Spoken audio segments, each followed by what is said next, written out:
Parliament ఎన్నికల్లో గెలుపు కోసం ప్రతి కార్యకర్త కష్టపడి పనిచేయాలని ఎమ్మెల్యే హరీష్ రావు పిలుపునిచ్చారు. భవిష్యత్తులో వచ్చేది బీఆర్ఎస్ పార్టీయేనని స్పష్టం చేశారు.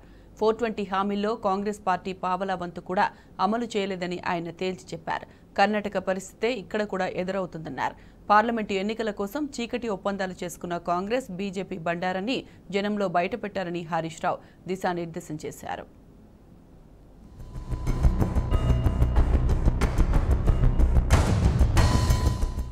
మల్కాజ్గిరి పార్లమెంటు నియోజకవర్గ సన్నాహక సమావేశం తెలంగాణ భవన్లో జరిగింది. బీఆర్ఎస్ వర్కింగ్ ప్రెసిడెంట్ కేటీఆర్ తో పాటు ఎమ్మెల్యే హరీష్ రావు గులాబీ శ్రేణులకు దిశానిర్దేశం చేశారు. అసెంబ్లీ ఎన్నికల్లో ఓటమి కేవలం స్పీడ్ బ్రేకర్ మాత్రమేనని హరీష్ రావు ఈ సందర్భంగా అన్నారు. అపజయాలకు కుంగిపోవద్దని పార్టీ శ్రేణులకు ధైర్యం చెప్పారు. ఆనాడు అపజయాలకు కేసీఆర్ కుంగిపోతే తెలంగాణ వచ్చేదా అని ప్రశ్నించారు. అయితే వచ్చే పార్లమెంటు ఎన్నికల్లో ఫలితాలు అసెంబ్లీ ఎన్నికల కన్నా భిన్నంగా ఉంటాయని హరీష్ రావు చెప్పారు. బీఆర్ఎస్ గెలుపు కోసం కార్యకర్తలు కష్టపడి పనిచేయాలని పిలుపునిచ్చారు. మల్కాజ్గిరి పార్లమెంటు పరిధిలో 7 అసెంబ్లీ సీట్లు గెలిచామన్న ఆయన ఎంపీ సీటు కూడా మనమే గెలుచుకోవాలన్నారు. గతంలో రేవంత్ రెడ్డి ప్రాతినిధ్యం వహించిన నియోజకవర్గంలో ఈసారి బీఆర్ఎస్ గెలిచే సత్తా చాటాలని హరీష్ రావు పిలుపునిచ్చారు.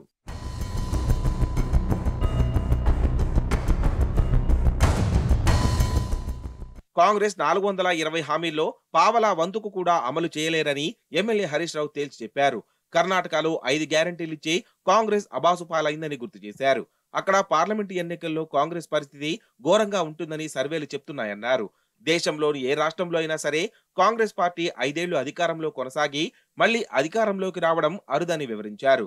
రాజస్థాన్, ఛత్తీస్గఢ్ రాష్ట్రాల్లో 5 ఏళ్లకే కాంగ్రెస్ అధికారం కోల్పోయిందని తెలిపారు.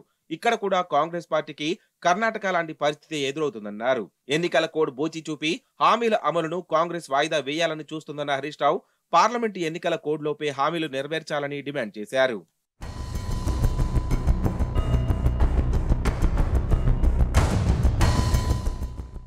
గ్రేటర్ హైదరాబాద్ మున్సిపల్ ఎన్నికల్లో బీజేపీ అబద్దాలు ప్రచారం చేసి ఎక్కువ సీట్లు గెలిచిందని హరీష్ రావు గుర్తు చేశారు. జీహెచ్ఎంసీ ఎన్నికల్లో బీజేపీ గెలుపు పాలపొంగు లాంటిదేనని, అసెంబ్లీ ఎన్నికల్లో నగర ఓటర్లు నిరూపించారని చెప్పారు. పార్లమెంటు ఎన్నికల ఫలితాల్లో కూడా అదే పునరావృతం అవుతుందన్నారు. అసెంబ్లీ ఎన్నికల్లో కొన్ని చిన్న కారణాలతోనే బీఆర్ఎస్ ఓడిపోయిందని, కార్యకర్తల సూచనలు పరిగణలోకి తీసుకుని పార్టీని బలోపేతం చేస్తామని చెప్పారు. ఎన్నికల కోసం కాంగ్రెస్, బీజేపీ కుమ్మక్కయ్యాయని, ఆ 2 పార్టీల డ్రామాలను ప్రజల్లో ఎండగట్టాలని కార్యకర్తలకు పిలుపునిచ్చారు. బీఆర్ఎస్ ను గెలిపించేందుకు కార్యకర్తలు ఇప్పటి నుంచే నడుం బిగించాలని దిశానిర్దేశం చేశారు హరీష్ రావు.